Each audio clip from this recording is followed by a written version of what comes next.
പരമ്പരാഗത രീതിയിൽ കക്ക നീട്ടി കുമ്മായമുണ്ടാക്കുന്ന ചൂളകൾ ഇന്ന് അപൂർവ കാഴ്ചയാണ്. പയ്യന്നൂർ റെയിൽവേ സ്റ്റേഷന് സമീപം ഒളവറയിൽ അത്തരമൊരു ചൂളയുണ്ട്. ചൂളയെ ആശ്രയിച്ച് 3 തൊഴിലാളികൾ. സിമന്റ് വരുന്നതിന് മുൻപ് ചുമരുകൾക്ക് മോടി പിടിപ്പിക്കാൻ മുതൽ കല്ലും ഇഷ്ടികയും ഓടും ഉറപ്പിച്ചു നിർത്താൻ വരെ ഉപയോഗിച്ചത് കുമ്മായമായിരുന്നു. കക്കയുടെ തോട് ഉയർന്ന ചൂടിൽ നീറ്റി വെള്ളം നനച്ച് കുമ്മായമാക്കുന്ന ചൂളകൾ പയ്യന്നൂർ അടക്കമുള്ള പ്രദേശങ്ങളിൽ ധാരാളമായി ഉണ്ടായിരുന്നു. എന്നാൽ ഇന്ന് കുമ്മായത്തിന്റെ ആവശ്യം കൃഷിയിടത്തിലെ മണ്ണിൽ ഉപയോഗിക്കാൻ മാത്രമായി. ചെളി കൊണ്ട് വലിയൊരു പാത്രം പോലെ ഉറപ്പിച്ചുണ്ടാക്കിയ ചൂളകളും അപൂർവമായി. പയ്യന്നൂർ ഒളവറയിലെ ഈ ചൂളയെ ആശ്രയിച്ച് 3 തൊഴിലാളികളുണ്ട്. മഴക്കാലത്ത് മാത്രമാണ് കാര്യമായ കച്ചവടം നടക്കുന്നത്. കൃഷിയിടത്തിലെ കുമ്മായ ഉപയോഗം മഴക്കാലത്ത് മാത്രമായി തങ്ങളുടെ തൊഴിൽ ചുരുങ്ങിയതെന്ന് തൊഴിലാളികൾ പറയുന്നു. പാരമ്പര്യമായിട്ട് നമ്മൾ ഇങ്ങനെ ചെയ്തു വരുന്നതാണ്. നിങ്ങൾ എത്ര തൊഴിലാളികൾ? 3 ഇപ്പൊ തൊഴിലാളികളുണ്ട്. സ്വയം തൊഴിൽ പോലെ ഞങ്ങൾ ചെയ്തു വരുന്നതാണ്. ഉണ്ടായിരുന്നു. ഇപ്പൊ എല്ലാം നിർത്തി എല്ലാം മതിയാക്കി പോയി.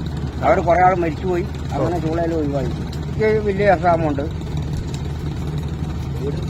വീട് ചോറും കയറി ഇറങ്ങി ഇങ്ങനെ എടുക്കണ്ടേ. അരനൂറ്റാണ്ടോളം പഴക്കമുണ്ട് ഈ ചൂളയ്ക്ക്. പോയ പ്രതാപകാലത്തെ ഓർമ്മിക്കുകയാണ് ഇവിടുത്തെ തൊഴിലാളികൾ. ഇത് കളിമണ്ണ് കൊണ്ട് കുഴച്ച് കെട്ടി ചൂളയാക്കുന്ന നിറവുണ്ടില്ല. അതായത് അടിയിൽ ഓട്ട വെക്കിയിട്ട് നമ്മൾ അങ്ങനെ കാറ്റ് കയറാൻ വേണ്ടി ആക്കി അതിട്ട് പിന്നെ ഇത് ആക്കുന്ന ചൂളയാക്കുന്നതാണ്.